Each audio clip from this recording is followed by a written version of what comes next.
So hello मेरे दोस्तों जो हम बहनों। तो आज इस वीडियो को हम लेकर आए हैं। ये सीक्वेंस का आखिरी लेक्चर होगा। इसके बाद सीक्वेंस का और कोई लेक्चर नहीं होगा। इसके बाद हम चलेंगे सीरीज की तरफ। तो इसमें हम सेजारोस थ्योरम हमने कल पढ़ा दिया था। तो सेजारोस थ्योरम के आज हम कुछ क्वेश्चंस को कर रहे होंगे।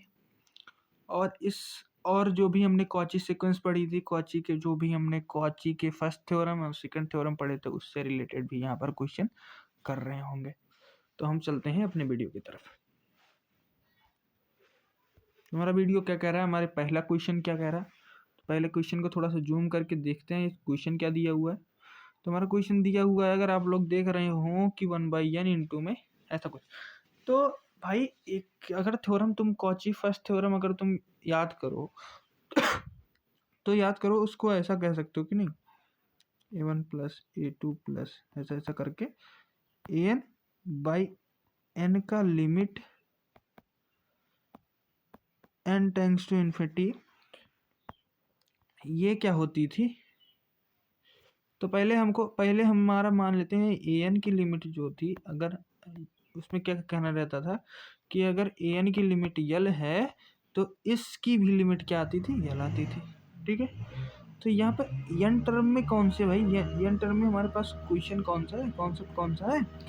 तो यन टर्म हमारा यहाँ पर क्या है, एन हमारे पास क्या है, एन हमको क्या दिया है, एन हमारा दिया है इक्वल टू एन की पावर 1/n, ऐसा कुछ दिया हुआ है ना जी। तो अगर ये चीज़ें दी हुई हैं तो हम अगर इसकी लिमिट निकाल लेते हैं, तो इस पूरे की लिमिट निकल जाएगी कि नहीं, कौन से थ्योरम के, फर्स्ट थ्योरम के अनुसार। ठीक है, किस थ्योरम के अनुसार, फर्स्ट थ्योरम के अनुसार ये चीज़ें निकल जाएंगी। तो हम निकालते हैं इसकी। ठीक है, तो निकालते हैं limit n tends to infinity n to power 1/n is equal to what. भैया हम निकालते हैं इसकी लिमिट क्या होती है, 1 होती है। इसको हमको पता है, इसकी लिमिट अगर 1 होगी तो इसकी भी लिमिट क्या होगी, 1 होगी। निकल गया, वही कॉची फर्स्ट थ्योरम के अनुसार हमने इसको सॉल्व कर दिया वेरी इजली। तो ये थ्योरम्स ऐसे यूजफुल है, इन थ्योरम के सिर्फ यूज ही हैं, इनके कोई प्रूफ ज़्यादा इंपॉर्टेंट नहीं थे, इसीलिए मैंने इनके प्रूफ नहीं करवाए।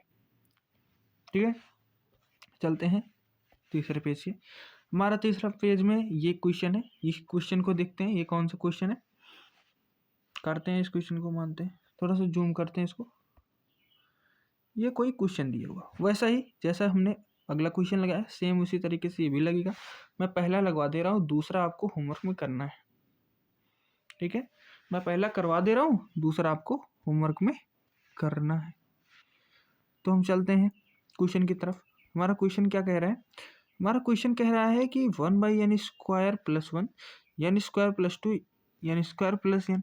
अब भाई एक चीज़ है ना, इसमें अगर मैं 1/n नीचे लेकर आ जाऊँ तो ये हमारा थ्योरम बन जाएगा कुछ ऐसा ऐसा कुछ। तो अगर हम इस थ्योरम में n/n से क्या करें, मल्टीप्लाई और डिवाइड कर दिया, कोई फर्क नहीं पड़ेगा हमें, n तो सब में मल्टीप्लाई हो जाएगा। तो n हमारा कुछ ऐसा बन जाएगा, देखते हैं। तो हमारी कुछ ये सीक्वेंस कुछ ऐसी बन जाएगी भाई, ये सीक्वेंस ऐसी बन गई। ठीक है, ऐसा बन गया जी।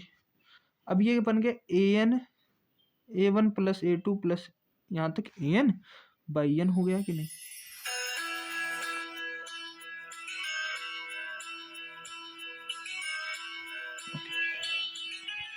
हम क्या कह रहे थे, ये चीज़ ऐसा कुछ बन गया कि ये क्या बन गया हमारा, ये बन गया a1 a2 प्लस ऐसा कुछ an a/n टाइप का बन गया भाई, बन गया कि नहीं। तो इसको हमको क्या करना है, इसको प्रूफ करना है कि इसकी वैल्यू क्या है, 1 आ जाए। तो इसको प्रूफ करने के लिए हम ऐसा कह सकते हैं कि इसका nth टर्म क्या है, n/n स्क्वायर प्लस 1 हो गया, प्लस n हो गया जी, ऐसा कह सकते हैं। तो हमारा इसको मान लिए क्या, ये हो गया nth टर्म। तो इसको जैसे ही निकालोगे इसकी लिमिट क्या आ जाएगी भाई, n ऊपर से भी हमने कॉमन लिया, n नीचे से भी कॉमन ले लिया, यहाँ से n कॉमन लोगे तो ये n स्क्वायर है रूट में। अब देखो भाई एक चीज़ देखो, n इज इक्वल टू, हम ऐसा कह सकते हैं कि नहीं, रूट में n स्क्वायर कह सकते हैं ना। तो यहाँ से n स्क्वायर कॉमन होगा, कॉमन लिया हमने, ये 1/a हो गया, ये यहाँ से n स्क्वायर कॉमन हो गया, वन बचा।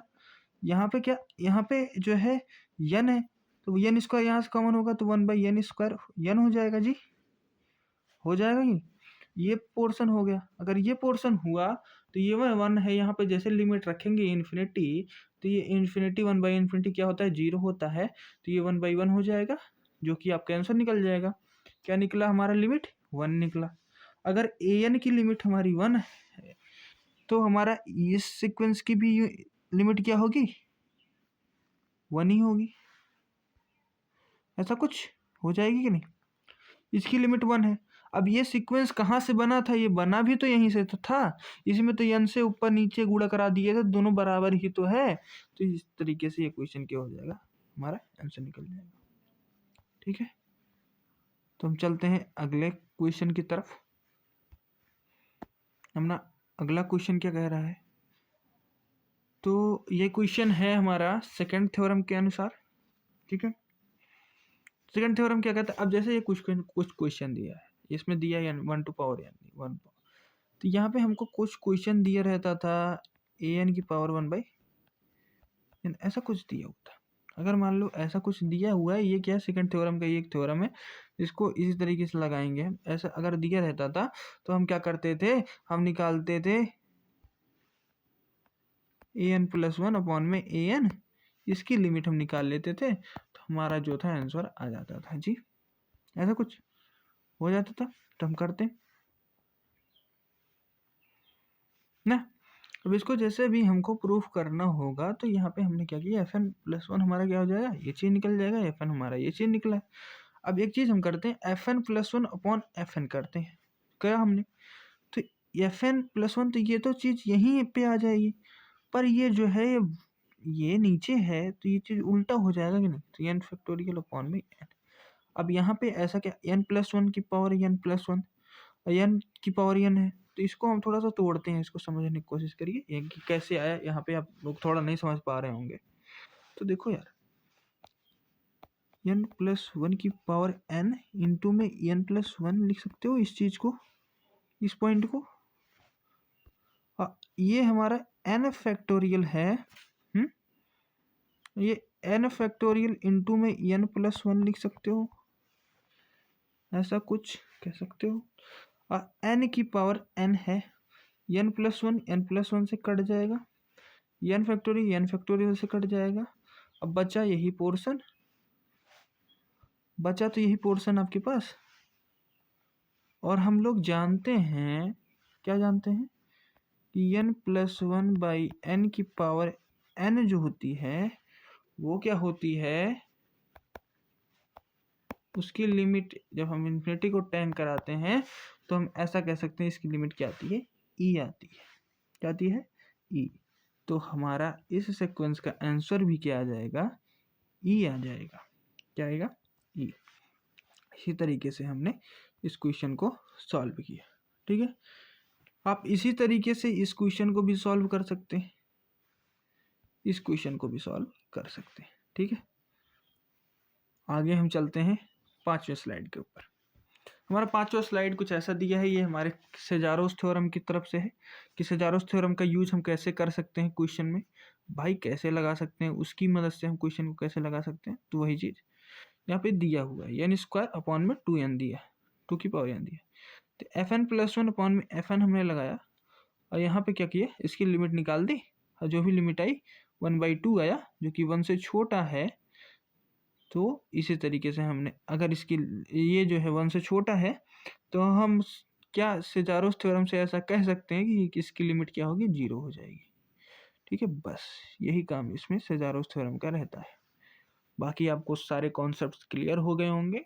कल एक 1 शॉट लेक्चर आएगा सीक्वेंस से रिलेटेड, कल में या फिर जब भी मैं फ्री रहूँगा तब मैं सीक्वेंस की एक 1 शॉट लेक्चर लेने वाला हूँ, वो लेक्चर आपके लिए बहुत हेल्पफुल होगा।